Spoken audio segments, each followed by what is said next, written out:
Assalamualaikum warahmatullahi wabarakatuh. Waalaikumsalam, Bu Ayu. Gimana nih perasaannya hari ini? Alhamdulillah sehat, bahagia. Alhamdulillah. Nah, kita ini kan mau akan observasi kelas Iya. nih. Nanti tetap semangat ya, Bu. Oh, selalu. Oke. Kira-kira nih nanti pada saat observasi kelas apa yang mau Ibu sampaikan atau tujuannya apa nih? Saya mau meningkatkan partisipasi aktif siswa karena selama ini agak kurang partisipasi setiap siswa itu. Oke, berarti itu. termasuk dalam pembelajaran berdiferensiasi Iya, ya, Bu? seperti itu. Oke, tujuannya yang bagus nih. Kira-kira menurut Ibu kenapa nih jadi penting? Karena saya ingin mereka lebih aktif, lebih memahami materi, kemudian bisa mengembangkan keterampilan berkomunikasinya. Oke, setuju saya, Bu. Nah, terus bagaimana nih rencana Ibu untuk mencapai tujuan pembelajaran tersebut? Iya, nanti saya akan menjelaskan terlebih dahulu materinya, kemudian supaya menguji kefokusan mereka, nanti akan saya ada media bola. Terus bola itu akan diestafetkan. Kemudian saya akan putar sebuah lagu. Pada saat lagu itu berhenti, kepada siapa bola itu berada, nah dialah yang akan diberikan pertanyaan mengenai materi yang baru saja saya sampaikan tadi. Oke, gitu. berarti kayak games gitu ya, Bu? Iya, games tapi serius. Strategi yang bagus nih dari Bu Bel. Kira-kira nih untuk selama observasi nanti selain pembelajaran strategi tadi, apa lagi yang pengen Ibu fokuskan di kelas? Ya keaktifan mereka, terus kefokusan atau konsentrasi, karena kalau tidak memahami materi yang saya sampaikan, otomatis tidak bisa menjawab pertanyaan tersebut. Dan mereka juga saling berbagi informasi antara yang satu dengan yang lain. Oke, dalam kelompoknya tadi Iya, ya. betul. Baik. Kira-kira nih ada hal lain nggak yang pengen Ibu sampaikan terkait observasi Ibu nanti di kelas? Saya rasa tidak ada. Cukup sekian. Oke. Saya sudah tidak sabar ingin diobservasi. Luar biasa, Iya. Bu Bel. Baik. Oke, karena udah nggak ada, berarti semoga nanti pada saat pembelajaran di kelas tujuan pembelajarannya tercapai. Amin. Karena sudah nggak ada, tinggal dipersiapkan info. Iya. Terima kasih Bu Bel atas Terima kasih waktunya. juga Ibu Ayu. Ya. Waalaikumsalam warahmatullahi wabarakatuh. Selamat siang semuanya. Siang. Masih semangat? Masih. Walaupun ini jamnya lapar dan ngantuk, harus tetap semangat. Oke. Sebelum masuk ke materi, Ibu akan tes dulu, tes konsentrasinya dulu, ya. Tepuk 1, tepuk 2, tepuk 3. Oke, berarti konsen. Iya. Pertama-tama Ibu akan menanyakan siapakah yang tidak hadir? Ada? Siapa namanya? Berarti cuma satu orang? Oke, cuma satu orang. Ya, siap. Kalau begitu kita akan masuk ke materi. Ya, materi sebelumnya yaitu bab 1. Bab 1 tentang apa, Ibu tanya? Tentang apa dia? Teks deskripsi. Teks deskripsi itu apa sih, Karel? Teks yang apa? Ya, menggambarkan sesuatu secara rinci. Rinci dan detail itu kuncinya ya, teks deskripsi secara rinci dan detail. Nah, sekarang kita sudah berakhir bab 1, kemudian kita mau memasuki bab yang kedua, yaitu teks cerita fantasi, ya. Tapi yang pertama, teks cerita fantasi ini ada dua. kalian ya yang di dalam bab 2 ini. Yang pertama teks cerita teks puisi rakyat, yang kedua teks cerita fantasi. Jadi hari ini kalian akan belajar tentang puisi rakyat terlebih dahulu. Ya. Ya, ini adalah materi yang pertama, mengenal jenis dan ciri puisi rakyat. Ya.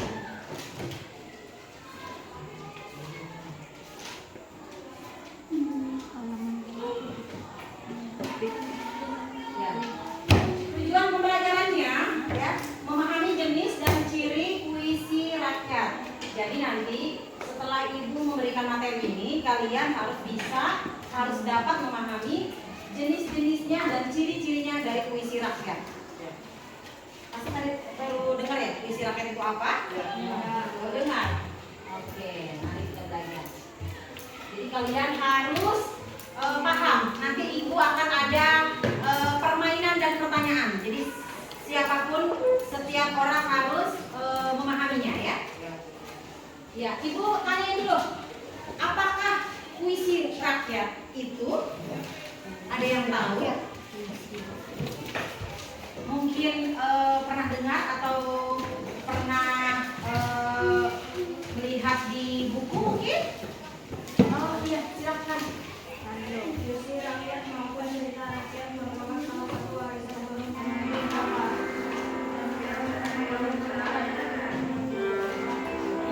Terus Karol, singkat, padat, dan jelas. Puisi rakyat adalah kesusastraan milik rakyat yang memiliki bentuk tertentu. Ada lagi? Dian. Puisi rakyat adalah sastra lisan berupa puisi terikat yang berkembang pada masa masyarakat tradisional. Iya, itu yang lebih tepatnya ya. Jadi puisi rakyat, nanti kita akan bahas. Yang kedua dulu pertanyaan ibu, apa salah satu ciri puisi rakyat? Salah satu saja. Bukan, itu jenis-jenisnya. Salah satu cirinya apa? Karakter kamu Iya, apa? bersifat anonim. Iya, anonim itu apa? Tahu? Iya, nama pengarangnya itu satu ya. Nama pengarangnya tidak diketahui, anonim. Nah, itu salah satu ciri puisi rakyat. Nah, kalau puisi yang sekarang ini itu namanya puisi bebas. Itu pasti ada nama pengarangnya. Nah, kalau puisi rakyat ini tidak tahu, tidak ada nama pengarangnya. Namanya anonim, ya. Ya. Mari kita bahas untuk. Nah, ini adalah pengertian dari puisi rakyat. Seperti yang dijabarkan oleh Dian tadi ya. Puisi rakyat adalah sastra lisan. Lisan itu berarti diucapkan ya. Berupa puisi terikat yang berkembang pada masa masyarakat tradisional. Nah, jadi puisi rakyat itu berkembangnya pada masyarakat tradisional. Sekarang ibu tanya, masyarakat tradisional itu kapan sih kira-kira? Masa lampau. Masa lampau ya. Dibandingkan dengan sekarang ini namanya masyarakat modern. Kenapa modern? Karena sudah serba canggih. Iya. Kalau tradisional belum ada kecanggihan. Nah, disitulah berkembangnya puisi rakyat. Nah, salah satu cirinya tadi adalah anonim. Ciri yang lain adalah dia terikat. Nah, puisi rakyat itu terikat oleh bait, baris, rima. Nah, berbeda dengan puisi bebas seperti sekarang ini. Kalau puisi bebas itu bebas, tidak terikat oleh baris, tidak terikat oleh rima, bait, dan lain-lain. Nah, ya. Lanjut. Nah, ini adalah jenis puisi rakyat, ada 7 ya. Yang pertama gurindam. Nah, yang kedua syair. Ketiga pantun. Yang keempat mantra. Yang kelima karmina. Kemudian seloka dan salibun. Kenapa? Iya, silakan. Jadi ada 7 puisi rakyat ya. Nah, yang akan kita pelajari pada hari ini hanya 3 diantaranya, yaitu gurindam, syair, dan pantun. Tidak usah ditulis, tidak ada di LKS kalian ya. Oke,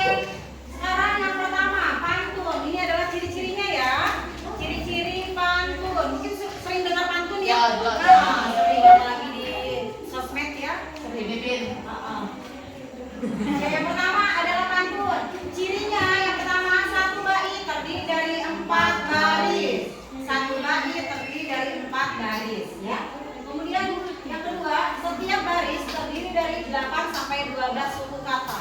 Sekarang ibu tanya, suku kata tahu nggak yang namanya suku kata? Oh, Apa kalau? di, ki, intinya yang Apa? Apa sih suku kata itu? Suku kata. Apa? Penggalan dari kata. Ya, kalau misalnya kamar, ada berapa suku kata? ada dua. Ada 2, yaitu ka dan ma, ya. Nah, ini namanya suku kata, bukan kata ya. Ya, jadi nanti kamu pemahamannya suku kata bukan. Suku kata itu adalah penggalan dari sebuah kata. Oh iya. Ya, lanjut. Baris pertama dan kedua adalah sampiran, baris ketiga dan keempat adalah isi. Itu ciri-cirinya pantun. Ya. Kemudian rima akhir berpola A B A B. Artinya bunyi akhirnya itu baris pertama sama dengan baris ketiga, baris kedua sama dengan baris keempat. Udah bisa kamu kalau pantun itu 5 akhirnya A. Nggak bisa. Itu adalah syair. Oke? Ya, lanjut ya. Gurindam. Yang pertama cirinya yaitu setiap bait terdiri dari 2 baris. Ingat, gurindam hanya terdiri dari 2 baris dalam satu baris. Yang kedua, setiap baris terdiri dari 8 sampai 14 suku kata. Jadi kalau pantun tadi 8 sampai 12 suku kata, kalau gurindam agak panjang sedikit 8 14 sampai 14 suku kata. Yang ciri ketiga, baris pertama merupakan syarat, baris kedua merupakan jawaban. Kemudian yang keempat, baris pertama dan kedua membentuk kalimat majemuk, umumnya merupakan hubungan sebab akibat. Ya, jadi baris pertama dan kedua itu saling berkaitan. Dia berhubungan sebab akibat. Ya. Kemudian rima akhirnya berpola AA. Berarti sama. Bunyi akhir dari setiap barisnya sama. Ya. Ya. Kemudian ini adalah ciri-ciri pantun. Setiap bait terdiri dari 4 baris. Ya. Setiap baris mempunyai makna yang saling berkaitan dengan baris-baris sebelumnya. Jadi kalau syair itu semacam lirik lagu. Jadi setiap baitnya itu saling berkaitan. Kemudian setiap baris terdiri dari 8 sampai 12 suku kata. Dia sama dengan pantun. Suku katanya. Jumlah suku katanya dalam satu baris sama dengan pantun. Sama juga baitnya terdiri dari 4 baris. Ya, perbedaannya adalah semua baris adalah isi.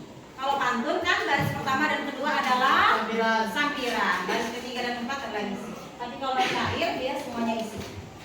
Kemudian bahasa yang digunakan adalah bahasa kiasan. Ya, bukan bahasa sebenarnya. Kalau kiasan itu bukan bahasa sebenarnya.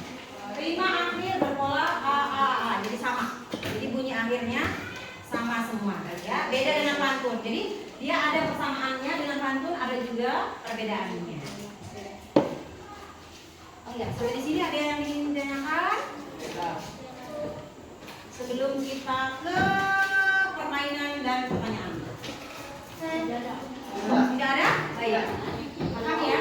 Nah, permainan dan pertanyaan. Ya, oke. Ibu akan putarin sebuah lagu kalian. Estafet dari sini dulu, estafet bola. Ya? Ya. Nanti lagu ibu berhenti. Siapakah yang mendapat bolanya akan ibu berikan pertanyaan tentang materi yang tadi sudah ibu jelaskan dan harus bisa jawab. Kalau bisa jawab ibu kasih bintang. Paham? Belum ibu.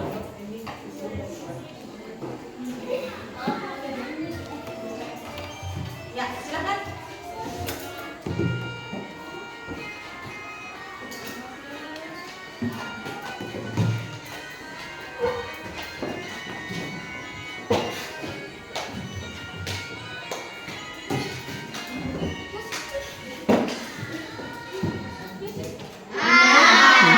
Oke, siap. Pertanyaan ibu mudah aja. Kalau kamu menyimak tadi pasti bisa.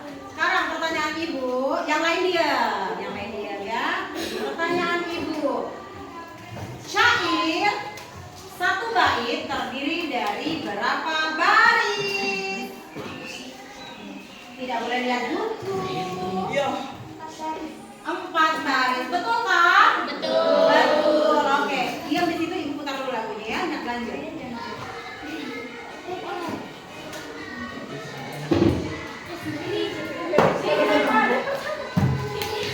Jangan dilempar terus dikasih ya. Jangan dilempar. Belum tadi ya? Lempar. Oh ya.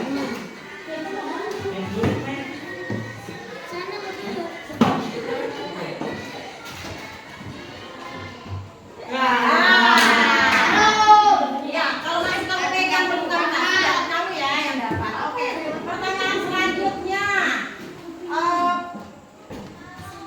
Pantun berpola, pola akhirnya, rima akhirnya berpola apa? Pantun. Tidak boleh tengok-tengok. Tidak ada di kamu sayang. Itu materi itu tadi, suara itu sudah nyari, itu sudah menjelaskan dengan semangat 45. Terlintas itu pasti. Dan pertanyaan ini juga mudah. Ayo.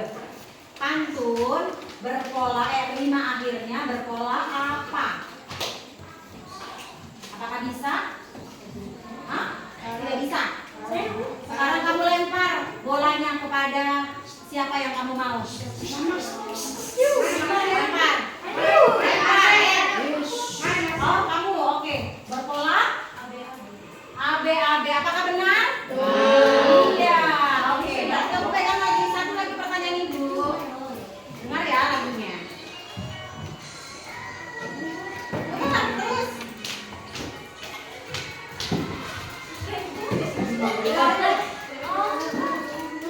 Belakang sana. Ke belakang sana lagi sini kan. Oh, tadi ya.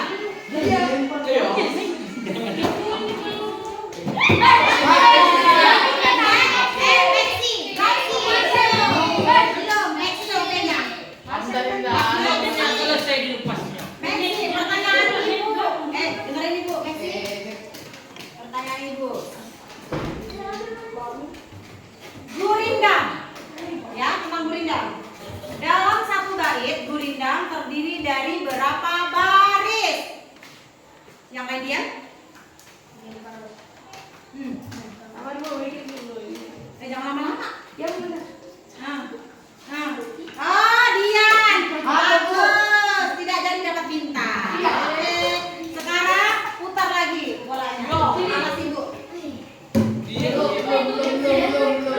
Ya.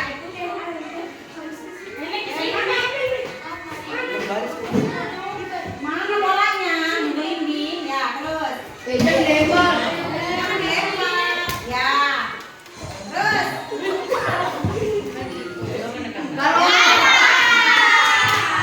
Pasti bisa jawab Karol.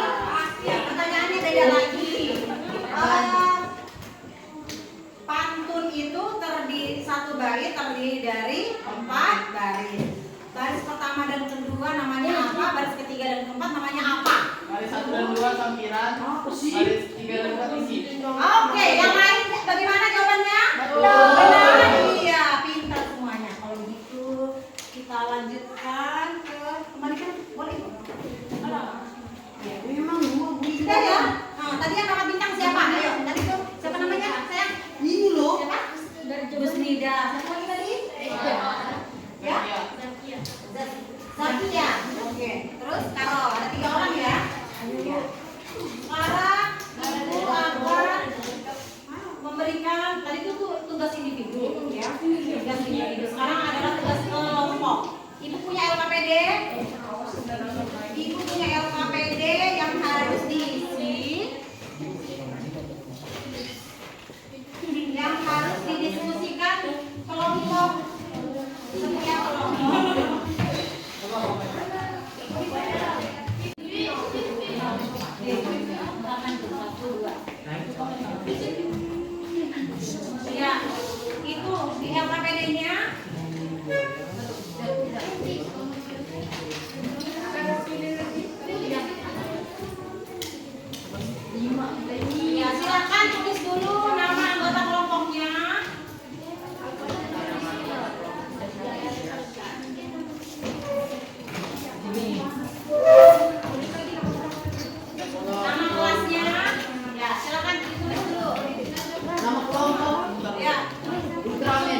Ya, itu LKPD-nya diisi. Sebentar. Barangkali ibu mau ibu mau menutup dulu kalian nanti aku ya. Oke. Untuk pelajaran pada hari ini sekian dulu untuk materi kita mengenal apa tadi? Mengenal jenis dan ciri puisi rakyat. Ya. Sekarang ibu mau bertanya dulu, merefleksikan. Bagaimana perasaannya kalian mempelajari tentang materi mengenal ciri dan jenis puisi rakyat? Jadi tahu kalau puisi rakyat ternyata adalah pantun salah satunya. Ya. Selama ini kalian cuma tahunya pantun. Oh, ternyata pantun adalah salah satu jenis puisi rakyat. Kira-kira apa yang kalian bisa ambil pelajarannya pada hari ini? Coba kalau Pelajarannya kira-kira apa materi yang kamu pahami pada hari ini?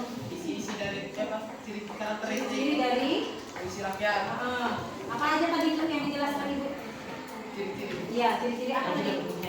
Ciri-ciri pantun. Apa lagi? Gurindam dan syair. Walaupun ada 7 ya jenis puisi rakyat, tapi yang kita pelajari hari ini hanya 3 saja. Ya. Untuk pertemuan selanjutnya kita akan bahas tentang materi lain mengidentifikasi unsur-unsur dari puisi rakyat. Ya. Sampai di sini dulu pertemuan kita hari ini. Jika ada salah-salah kata dari ibu, salah-salah sikap mohon maaf. Di yang seluas-luasnya ibu akhiri sekian. Assalamualaikum warahmatullahi wabarakatuh dan selamat siang. Waalaikumsalam warahmatullahi wabarakatuh. Bu Bel, tadi kan kita udah lihat mengajar ya. Ya. Perasaan ibu gimana sekarang? Sekarang sih senang dan lega. Senang dan lega ya. Ya jujur waktu dihubungi Ibu Ayu untuk diobservasi itu luar biasa, antusiasnya untuk tunda-tunda dipersiapkan dengan sebagaimana mestinya aja. Alhamdulillah sudah. Alhamdulillah sudah ya. Ada kendala nggak Bu tadi kira-kira? Ada, menurut saya kendalanya salah satunya adalah dari siswanya yang mungkin karena di jam-jam siang, jadi dia kurang fokus gitu dengan materi saya, dengan kegiatan pembelajaran saya. Oke. Untuk kelanjutannya nih menurut ibu supaya anak-anak itu fokus, kira-kira apa nih yang pengen ibu lakukan ke depannya? Sepertinya mungkin model pembelajarannya seperti itu yang harus lebih menarik lagi supaya di jam-jam yang seperti itu, jam-jam siang itu dia tetap fokus gitu. Apalagi dengan kendala ada yang keluar masuk apa segala macam yang kurang konsentrasi, itu yang malah memecah konsentrasi saya juga sebagai guru. Sebagai guru ya. Nanti kalau dari materinya kan sudah tersampaikan. Ya, insya Allah sudah tersampaikan. Nah, terus dari NLP juga perangkatnya juga sudah alhamdulillah sesuai. Ya. Nah, jadi nanti mungkin kedepannya mungkin ibu masukkan aja, ibu Ya. bisa berbagi lagi. Nah, salah satu berbaginya mungkin bisa di komunitas. Oh mungkin. gitu. Ya. Baik. Oke. Mungkin itu aja ya Bu. Alhamdulillah sudah bisa terlewati dengan Iya, baik nih. alhamdulillah baik. Terima kasih. Oke. Iya, untuk budaya ini tadi mulai dari kita mulai dari katanya, alhamdulillah perangkatnya sudah bagus, modulnya juga sudah rapi dan sudah berdiferensiasi sesuai dengan apa yang ingin kita capai pada hari ini. Tujuan pembelajaran itu sudah tersampaikan pada saat observasi pun, walaupun mungkin memang ada beberapa siswa yang tidak fokus, tapi alhamdulillah bisa terlewati dengan baik dan sampai selesai. Ya, mungkin kedepannya nanti kita ibu bisa mencoba lagi dengan pembelajaran yang baru lagi. Terima kasih Bu Ayu. Sama-sama Bu. Ya, alhamdulillah terima kasih ibu-ibu yang sudah sudah menyelesaikan dari pra observasi, kemudian melakukan observasi, dan kemudian terakhir ini sudah kita pasca observasi. Bagaimana perasaannya melakukannya dari Bu Ayu? Kalau dari saya alhamdulillah senang sih Bu, maksudnya ada pengalaman baru lagi gitu kan, karena kemarin masih di saya sendiri. Nah kali ini saya mencoba sesuatu yang berbeda lagi, apalagi harus dampingin model untuk kegiatan di kelas seperti itu. Dari Ibu? Kalau saya selalu kalau yang namanya diobservasi siapapun, entah itu teman apalagi kepala sekolah, rasanya pasti deg-degan. Tapi setelah dilewati sampai selesai, alhamdulillah apapun kendalanya saya lewati dengan bahagia, senang, puas, lega. Ya. Sama nggak ekspektasi Ibu tentang observasi ya? Kadang kalau kita dengar observasi itu kan ketakutan Iya. biasa. Sekarang merasa observasi telah dijalankan itu ringan, berat, susah, atau gimana? Ringan aja sih Bu. Tidak setakutkan Tapi lagi sebelumnya ya? tidak, iya memang ya memang begitu juga karakter saya yang suka deg-degan gitu kalau belum, padahal ya pernah aja diobservasi. Iya. Gitu aja. Jadi observasinya menyenangkan. Iya, menyenangkan. Pada saat proses coaching, Ibu merasa tertekan kah atau nyaman atau Nyaman aja. Saya kehadiran Ibu Ayu di situ bagaikan apa ya? Ya kayak sutradara sih di suatu film. Ya saya tahu aja ada di situ, tapi saya tetap melaksanakan pembelajaran dengan sebagaimana mestinya aja. Jadi sudah tujuan pembelajaran yang direncanakan lewat bimbingan Bu Ayu itu tercapai ya? Insya Allah tercapai. Ya semoga proses ini bisa bagian dari program guru penggerak dari Ibu Ayu mengimbaskan kepada teman sejawat dan bisa selain Ibu juga teman-teman yang lain. Jadi prosesnya sudah dijalani oleh Ibu Ayu selama melakukan pendidikan di guru penggerak bisa mengimbas kepada teman-teman. Insya Allah bisa bisa dilanjutkan jadi yang selanjutnya Bu. bisa menjadi inspirasi untuk teman-teman berikutnya. Terima kasih Bu. Iya, sama-sama.